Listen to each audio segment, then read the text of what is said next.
Well, hello there and a very warm welcome. This is viewer exclusive here on Viewer Television, the program where we bring you detailed analysis on trending national issues.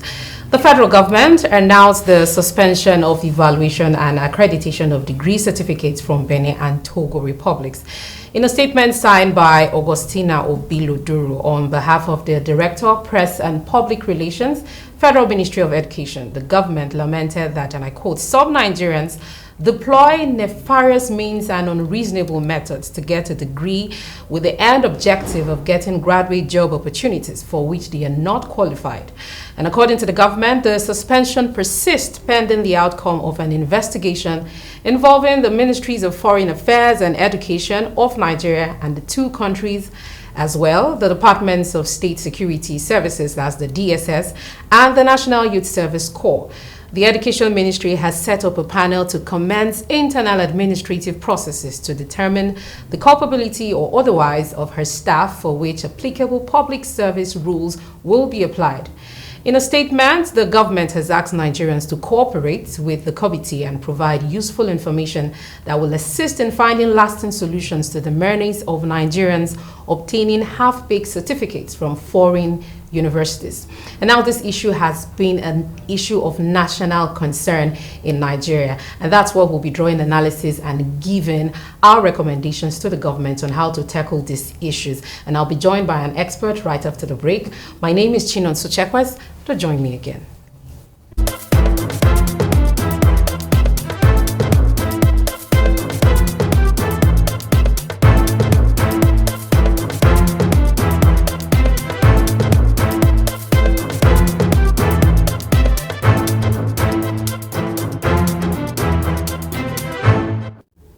Many thanks for staying with me. This is still viewer exclusive on Viewer Television. And like I mentioned in my introduction, I'm being joined now live in the studio by a development expert. His name is Dr. Victor Kwambuge. He is a development expert, and we can overemphasize that. Thank you for coming on the show. Thank you. Thank you for having me. Happy New Year to you. Yes, so like I mentioned in my introduction, the Ministry of Education has brought up this issue that all of us Nigerians, the masses, we know that this happens all the time, but it is a good thing now that it has been brought to the forefront and we are going to see possible solutions pending what comes out of the investigation. So now, in your opinion, what do you think about this move to suspend the accreditations of certificates from these institutions? Okay, thank you for this wonderful opportunity. Great move, because let's not pretend the menace of this fake certificate is not something that is really new in our polity. It's not really something that we will all claim ignorance, that we are not aware that some things like this are happening in the system. These are things that has been discussed at the informal level, by people, at different forums of discussions. The only thing that is making me a little bit surprised is that why do we wait until maybe an investigative journalist had to go that route to go and investigate something that we already know is happening. So it's a welcome development. I love the swiftness of the ministry, the Federal Ministry of Education under the leadership of Professor Tahir Mamman. Yes. He actually did a very wonderful job by just swiftly acting on the basis of that investigation. But by and large, looking at it from the holistic point of view, you will agree that this is something that is already known. The issue of people going out of the country to go seek quick certificates is actually something that has been happening. And I'm glad that it's better late than never. Good that we've taken the step now. And I hope that this investigation that is ongoing is going to yield positive results. Okay, yeah, and I like that you said quick certificates, because I had an issue with the ministry coming out to say that people bag degrees, because that's not what this is. That is just getting a quick certificate, and they've said which you are not qualified for. But if you ask me, I would think that people are doing this because our organizations, employers in Nigeria, in this our climb, they do not respect Nigerian certificates. And that's one of the reasons why people are going out to do it. Do you share the same sentiments? Okay, instead of saying that employers do not respect certificates, I would rather say we are so much dependent on certificates rather than skills. Okay. Most of the developed countries that have developed today have developed because employers, both in the public and private sector, have placed more emphasis on what you are bringing to the table rather than what kind of a certificate do you hold. Now, because of this certification of our society, that is the reason why you see this desperation by our young people, desperation by our parents to make sure that they just do a quick fix on how they will ensure their children get education and what have you. Some of these people maybe are holding government offices. Maybe somebody wants, before the end of his or her tenure, his child should be able to get enrolled in the government employment and what have you. So many different reasons. But at the same time, if you ask me what is the basis or what are the causes of all of those kind of things, I will tell you, first, we are a highly of a society that have depended so heavily on certificates rather than skills. And until and unless we start placing emphasis on what graduates or what young people are bringing to the table, I think we cannot move on from this debacle that we have found ourselves. Yeah, so you've talked about we're dependent on certificate and not skill. Well, we also know that there's been a move to try to also bring some form of structure that will now make skill acquisition to be something certified. So does that make any sense that we should begin to put certification to skills also? Because we know there's a project still in the Ministry of Education, the IDEAS project, where they are trying to bring back skills into schools of technologies and the rest, where they're still trying to certify your skills. So is that a necessary move to make? This is just moving out of our conversation a bit because of what you've said. Personally, I would have wanted the government to be more proactive in that regards. Proactive in the sense that in spite of all these small moves to make sure that they put up skills acquisition centers here and there from both the federal government, state government, and local government, I would have wanted the federal government to be more engaging in taking up these kind of initiatives. For example, how many federal universities of technology do we still have currently in the country? How many state universities of technologies that we have vis-a-vis the conventional universities that we have? And if you are a society that you really want to place emphasis on the skills that people are bringing, you cannot do away from technology. Yeah. The world is gradually becoming a digital world. Globalization, digitalization, IT is really dominating the global space. And you cannot do away with the impact or the influence of technology on this kind of revolution that is coming in the global market. So if as a society we are really serious about reducing the rate of unemployment in the country, reducing the menace of poverty in the country, we have to start looking at the kind of skills that our people are bringing. This is 2024. When I say this is 2024, I mean there are so many emphasis on some kinds of skills that we have. I know maybe in the course of our conversation, we will still look at what are the possible reasons why reasons why people have to go out of the country, people who have to go to Benin Republic, Togo, and all of these countries. With due respect to them, why do people have to go there before they are able to bring in certificates? And you will agree that these reasons are multidimensional. Multidimensional because in as much as we want to blame the student, we also have to look at the parents. In as much as we want to look at the parents, we also have to look at the government. To what extent have we really taken proactive steps to rejig our educational system to make it in tune with the demands of the global market? That is where the problem is. Okay, so because to get to find solutions, it's very important to get to the root. So we'll come to that. But before this question skips, we see that this is most common among Francophone countries in Africa. right now. Why do you think that is common there, where people go and get these quick certificates from these countries? Is it economic, or is it because these countries are porous? Is it because, why? And we now hardly see people going for fake certificates in Nigeria here. And we know that happens, but it's not as common as going out to get certificates from these francophone countries, say. I don't want to subscribe to the bias of people saying that the francophone countries are these while the anglophone countries are that. But the quick reason that actually came to my mind as you were talking about this actually reflects my mind back to the colonial dispensation. Okay. Recall that during the colonial period, the French colonies actually adopted a policy of assimilation, okay, which actually makes them more receptive, which actually makes them more accommodating, which actually makes them more open to all sorts of ideas, to all sorts of people actually coming, as against the Anglophone countries that adopted the policy of association. By the policy of association, it means that we maintain our culture, we retain our culture, but we also find a way to also accommodate your culture to some extent. So that is why today, when you go to maybe countries like the Democratic Republic of Congo, you go to the Central African Republic, Benin, Togo, Mali, Senegal, etc., you see that they are more receptive when it comes to having external people coming into their country.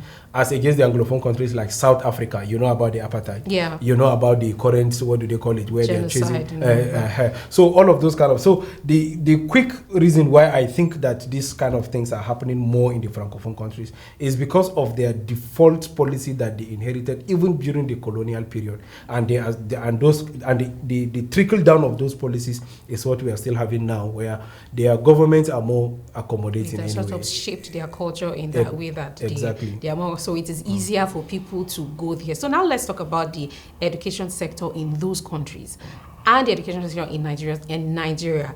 If we put, let's talk specifically on their universities, do we say that they offer better education than Nigerian universities? They offer quicker education than Nigerian universities, not better. Not better education. Quicker, because what is the reason why people are going there? People are not going there because they feel they can get quality education, but they believe they can get quick certificates. No strikes. So let's look at the objective first before we try to. So the main objective is that in the Nigerian system, you have a lot unnecessary delays, like some people will call it, the strike action coming, industrial action from ASU always coming in. And I have not really had many people blaming the decay in the infrastructural level of our educational system, or maybe the quality of manpower, etc. The real reason has been, I go there and I will get a quick certificate. So if you tell me that it is quicker to get a certificate in those countries than Nigeria, I would agree.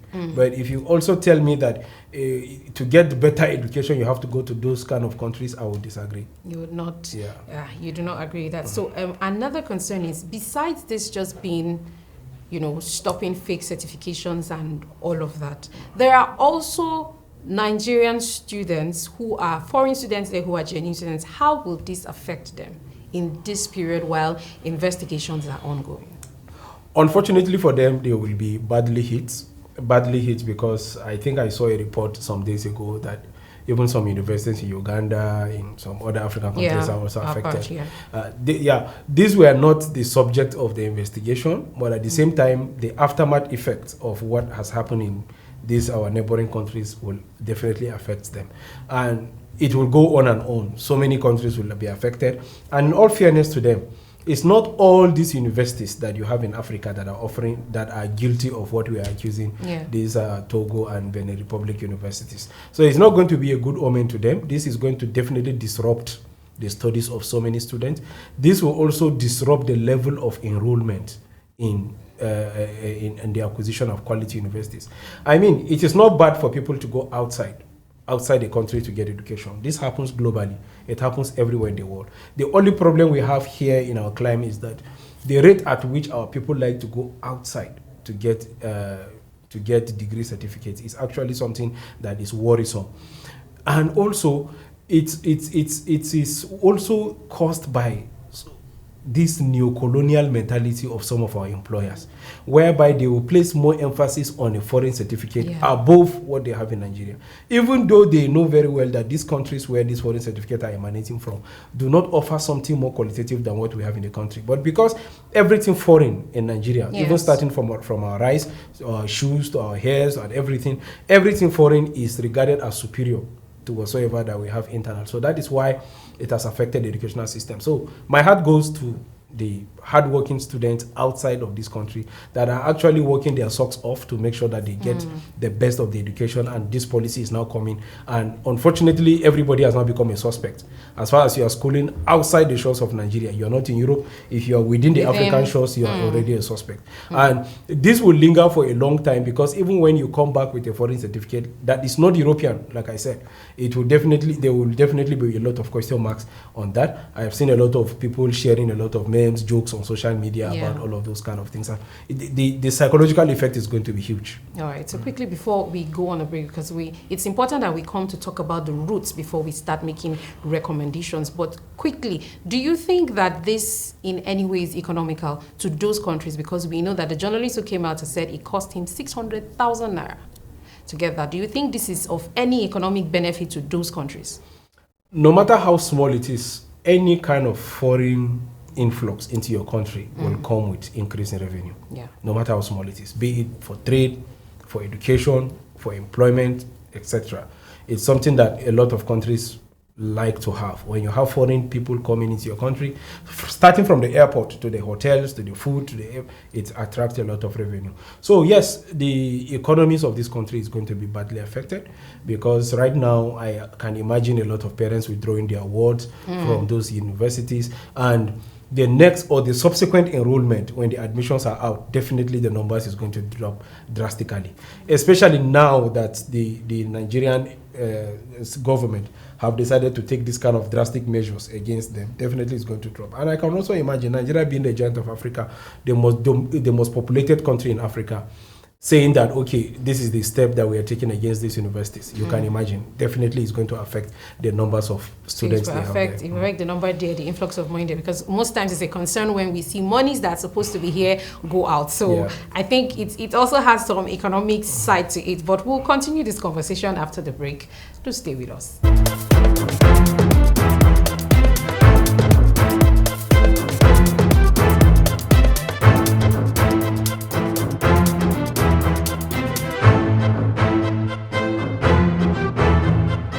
In this 21st century, where all the information we need is now in the palm of our hands.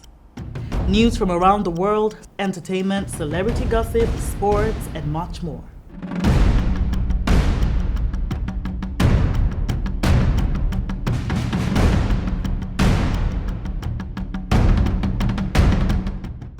The only thing that you need is the right source.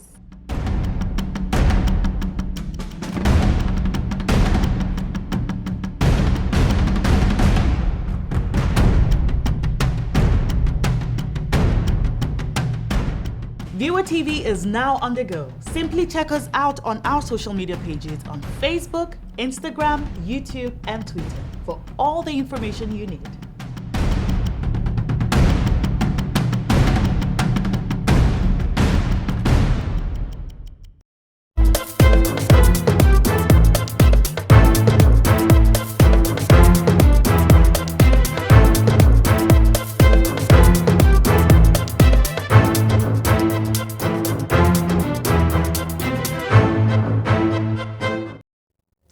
Many thanks for staying with us. This is still Viewer Exclusive on Viewer Television, and I'm still in conversation live in the studio with Dr. Victor Kwambuge, and we're talking extensively about the menace of having fake certificates in Nigeria among students seeking job opportunities, better opportunities. I think is it all right to say that people who are looking for this are actually trying to help themselves?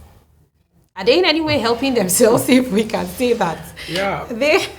Everybody will say they're helping. You are helping yourself. Self-help has its own pros and cons. Yeah. So when you resort to self-help, you see an armed robber on the road, it will tell you that I'm also helping myself. You see the commercial sex workers, they will tell you they're helping themselves. themselves. People will definitely find reasons why just to justify their actions and what have you. So the justification is not strong enough to hold water, because no matter what, education has a price. And the price of getting quality education is hard work, resilience, determination, and commitment. Yeah. When you are not ready to pay the price of getting a quality education, there is no justification whatsoever to say it's because of this that I'm deciding to go and get a quick certificate. I don't think that is help. Okay, so like we said before we went on the break, it's important for us to understand the root cause of these issues, because it will help us to tackle it from down under. What do we think is the reasons why people are going to this extent to get certifications, to get jobs? Okay, the reasons are really multidimensional. First, I will start from desperation of the students and their parents. Students, some of them are actually students that have enrolled themselves in conventional universities in Nigeria or the Nigerian university system. I know of some few cases where some of them are not able to cope with the rigors of the study nature of the Nigerian educational system. Some of them would have been withdrawn. Then a quick solution will come. Okay, why don't you just go to a neighboring country and just get a certificate? After all, certificate is the objective. So they go there, and before you say Jack Robinson, they are already back in the country with a certificate. So desperation is number one. Secondly, let us also look at the issues within our educational system. Yeah. When I talk about issues, I mean, number one, let's look at the policies. From the independence period till date, how many policies have we initiated to improve the level of education in Nigeria? The Tafawa Balewa's government in 1960 brought about what they call the first National Development Plan. Now, when that government was truncated by Agui Ironsi, he had 6 months, so there was no much time to.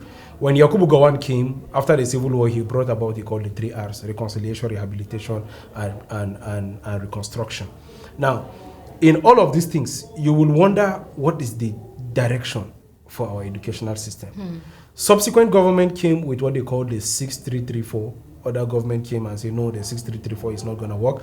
Let's go to the 934. Currently, I cannot even tell you what is there in the system. What is the direction, because they keep playing with those numbers. Yeah. And it is one of the reasons why you find a situation whereby our educational system is not properly tailored to meet the demands of the global job market. Now, this leads me to the fourth point. Talking about what kind of curriculum do we still teach in our educational system? In the 21st century, in 2024, whereby global emphasis is now on serious issues like data science, software engineering, you talk about project management, you talk about some of those skills that globally it is still in high demand. What do we still teach students? When you look at some subjects, you look at some courses that are taken in our system, you will wonder, is this really in line with the need of the global job market? Yeah. So little wonder people finish school, people have first class degrees, second class upper, some people have masters, PhD, etc. But in terms of understanding where best to place them in order for them to contribute their quota to national development becomes a problem.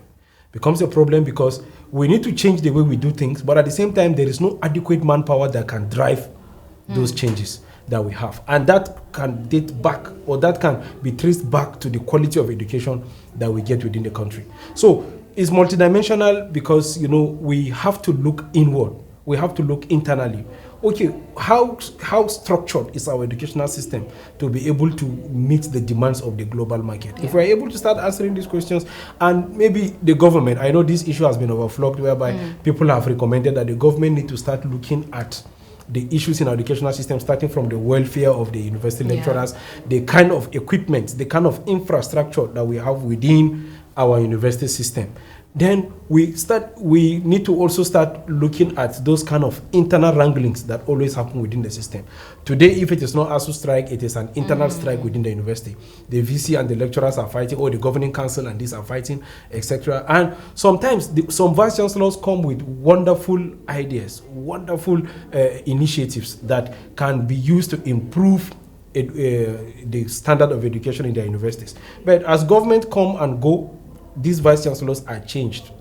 So because of these inconsistencies, because of these kind of changes, this one is here, he has not started implementing anything. Another government come and say, no, I don't need you here, I need this person, and what have you. So our educational system need to be more stable.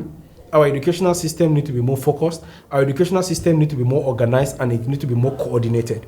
Coordinated to be able to meet the tripartite demand of the university system: research, teaching, and community development. If you are not able to meet these three objectives, this tripartite objective, I'm sorry, we will keep having situations like this, whereby the few privileged people in the society that can afford foreign education for their kids and their wards, they will definitely find the nearest route where they can send their kids. Yes, you were very emphatic as you were talking on our education system meeting the global needs and global demands. I think it's also important to state that most of these people who are getting these certificates are getting it because they want to japa.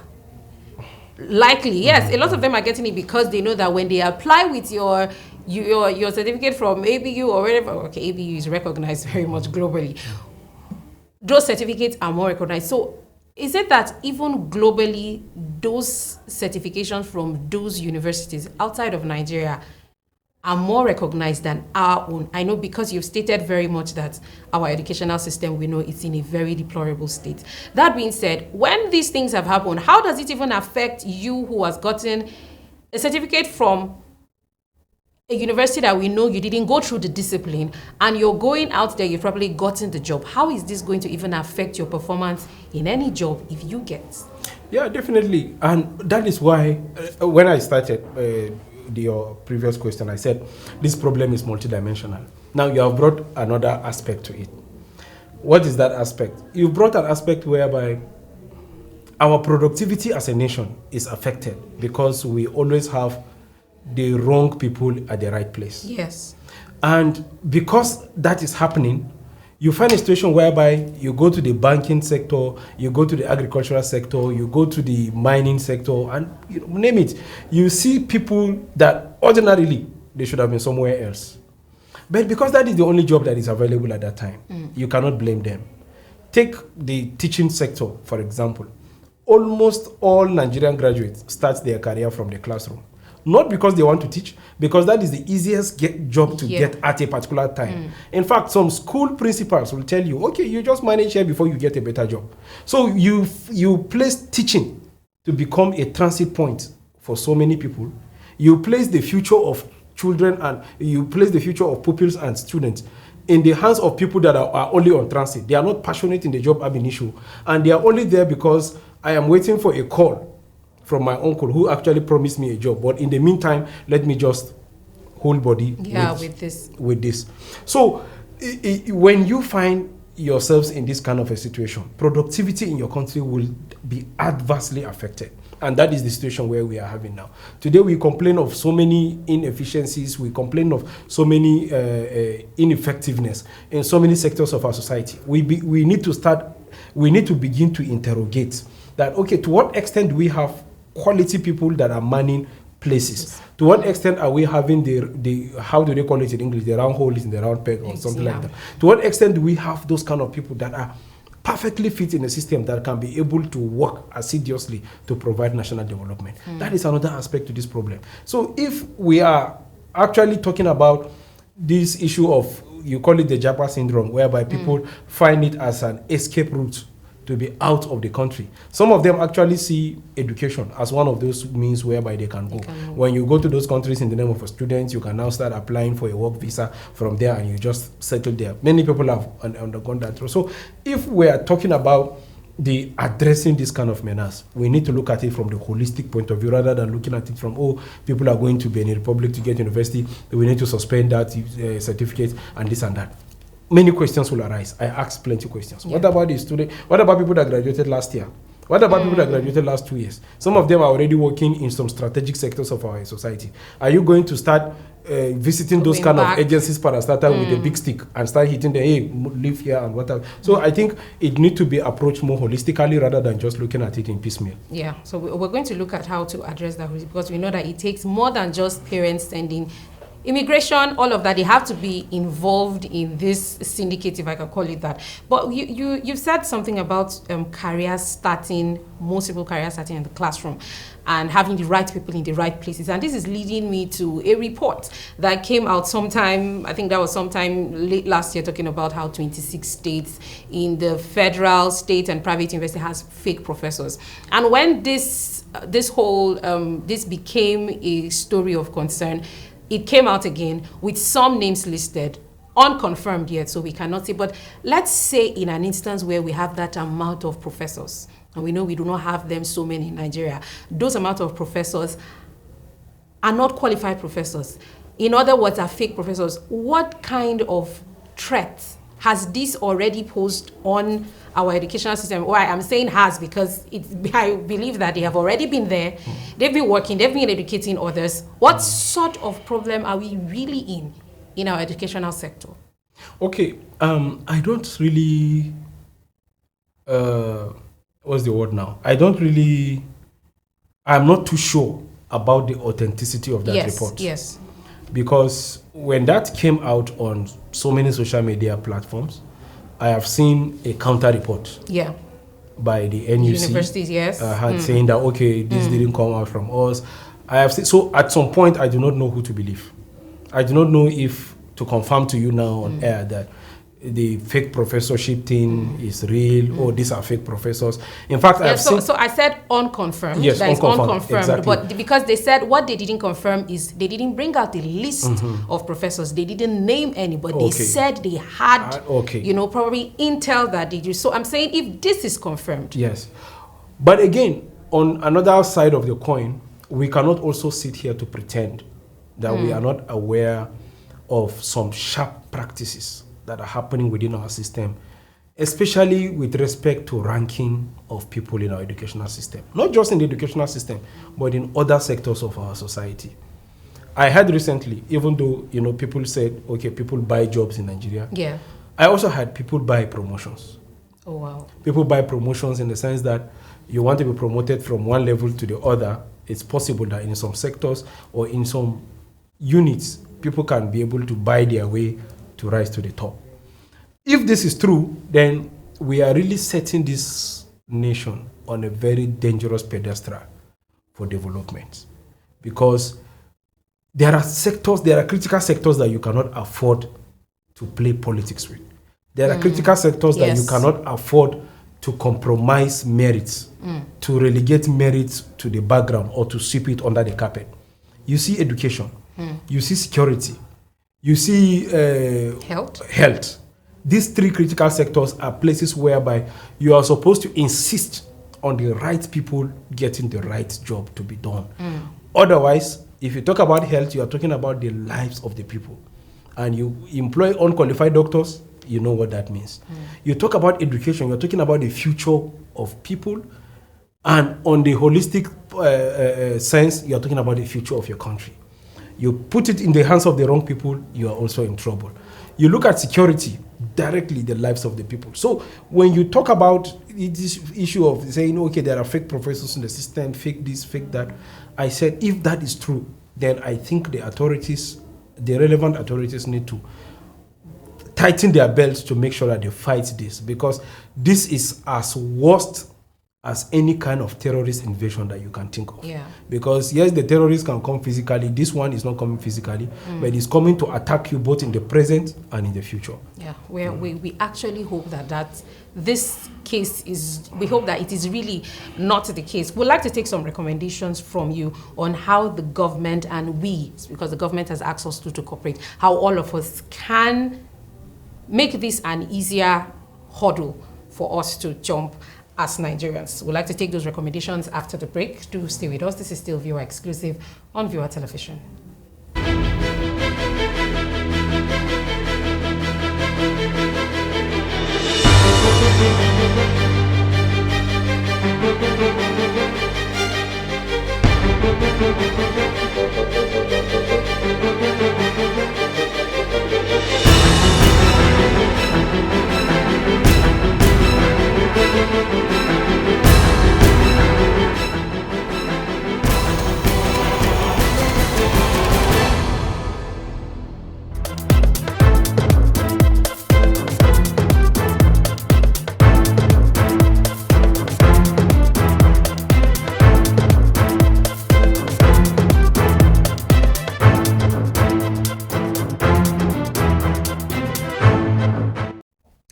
Many thanks for sticking with us. This is still Viewer Exclusive on Viewer Television, and we're still in conversation with Dr. Victor Kwambugi. So before we went on the break, I am asking that we need recommendations on how to solve this, because it's, for me, I think it's an institutional problem, because it doesn't just take parents who are sending children.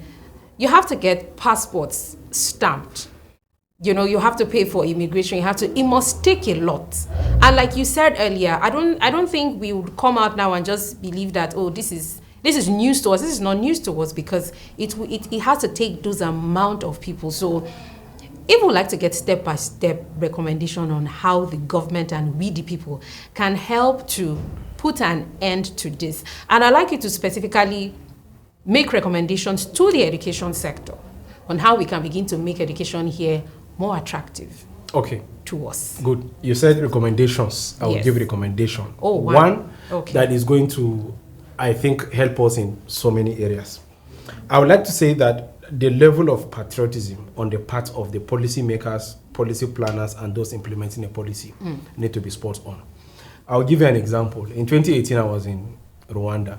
Okay. I was in Rwanda, and that was my first time visiting that country in July. So from the airport, I was picked by a young man. He's a driver. So driving me at the wee hour of the night, at 2 a.m. or so. So driving me to the hotel, I got talking to him. So I asked him, okay, he asked me first, is this my first time of Rwanda? I said, yes. Okay, that's good. Immediately I remembered that the Rwandan genocide. Yeah. So I now asked him, were you in this country when the genocide happened in 1994? Because I remember I watched a movie called Hotel Rwanda. So I now asked, he now said, oh yes, he was in Rwanda and what have you. It was a painful experience, etc. So I said, I now remembered, okay, what is the cause of that crisis? It was a crisis between two dominant ethnic groups, the Hutu and the Tutsi. So I now asked him, okay, which of the ethnic groups do you belong to? Are you Hutu or you are Tutsi? So he now ignored the question. I thought he didn't hear me. I asked him again for the second time. He pretended that he didn't hear me. So I felt that maybe he had lost interest in the conversation, so I decided to let him be. So we went to the hotel. After they checked me in, they assigned a room to me. So one of the hotel staff wanted to pick my bag to take me to the room. So he now told her in their local dialect that, no, please allow me, let me take this man to his room. So I thought that is a normal practice. So when we went to my room, he locked the room and he whispered something to my ears. He said, boss, throughout your stay in this country, don't ask anybody his or her tribe. Here, there is no Hutu, there is no Tutsi.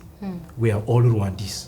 He said the day any security operative will hear you asking a Rwandese what is your ethnic group or what is your religion, that day you'll be deported back to your country. As he mentioned that, he didn't even allow me to respond. He just left the room and he locked the door. I got thinking. I said, So my subsequent stay in the country, which lasted for about 3 years, I actually got to discover that the presidency under Paul Kagame actually took this issue of patriotism seriously. Why am I bringing this example here? I'm bringing it because as a government official, as a policy maker, for you to even start thinking about sending your child out of Rwanda for education, if you see the kind of processes that you have to undergo, you will even lose interest. Secondly, this man invested heavily in the educational system in Rwanda to the extent that neighboring countries like Tanzania, like DRC, Kenya, Burundi have to be sending their children inside that country for them to start getting education. One of the top European clubs, Arsenal, have to, go into a strategic partnership with the government of Rwanda for them to have visit Rwanda on the sleeves of their jersey up till now. And that is because that man actually emphasized that patriotism is the key word. You ask me what is my recommendation, I would say that we need to start thinking about how to increase the level of patriotism in Nigeria. People have to start thinking Nigeria, people have to start believing in Nigeria, and people have to start thinking about ways that we can be able to improve our own systems so that we can start making those kind of foreign universities, foreign polytechnics, and foreign colleges to become unattractive to both the students and the parents.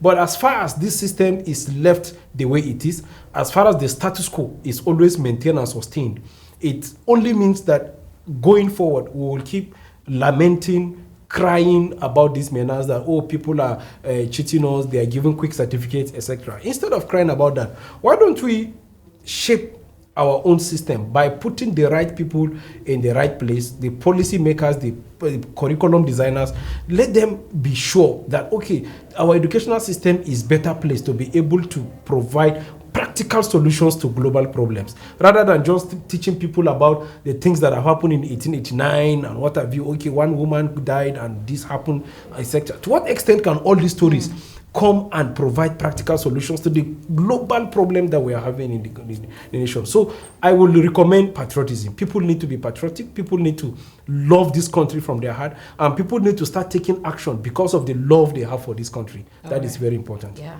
Before I let you go, you're talking about patriotism. We know how a lot of Nigerians feel about Nigeria. It will have to take us being convinced to actually love Nigeria. Do you think that setting in policies can make Nigerians more patriotic? Setting in policy can be one, but I think the major thing is for us to remember that we have an agency in this country that is saddled with this kind of responsibility, the National Orientation Agency. That is supposed to be their primary mandate, to make sure that they continue sensitization program, they embark on campaign. Remember, during the regime of Ibrahim Badamasi Babangida, he brought about something called MAMSA, and that MAMSA's mandate is similar to what we have under the NOA. So the NOA is supposed to take their responsibilities seriously. The NOA is supposed to cascade this gospel of what late Dora Akwinde will call rebranding Nigeria. These are the kind of initiatives that we are expecting. Personally, I've not seen, I don't know, maybe I am disconnected with reality, but I've not seen any serious action taken by the NOA to make sure that they pass serious messages to the Nigerian people, starting from the Nigerian children. Given that Rwanda's example that I'm telling you, when you go to their schools, when you see the passion with which the pupils sing the Rwandese national anthem, you will understand what I'm talking about. I visited some of their schools then, and I saw whenever the school principal said, okay, it's time for us to sing the national anthem, it was really, and the action the president actually took was, he moved that country from being a francophone country to an anglophone country. The magic with which he did that is something that is unimaginable. You can imagine changing the whole dialect culture, because by changing them from francophone to anglophone, it means it will have an impact on culture. It will have an impact on language. It will have an impact on even their own political ideologies and orientation. Because you know the political systems in the French is different from what you have in the in the British system. But again, he was able to do that through inculcation of this principle of patriotism. He insisted people need to be patriotic, people need to love Rwanda, and I only admired them. So I wish, as a way of recommendation, that we can maybe take a leap from this model. Whatsoever model Kagame used in Rwanda, I think we need to borrow a leaf. We need to just peep at what they did. It's not examination malpractice, but I think it's a way that we can be able to help our systems. It's okay as examination malpractice if we can pick from what has happened and what has transformed Rwanda. Thank you so much for coming on the show. It's been great to have your views and analysis on this matter. And thank you for sticking with me till the end of this episode of Viewer Exclusive. My name is Chinonso Chekwet. Until I come your way again with another exciting episode, have a good day.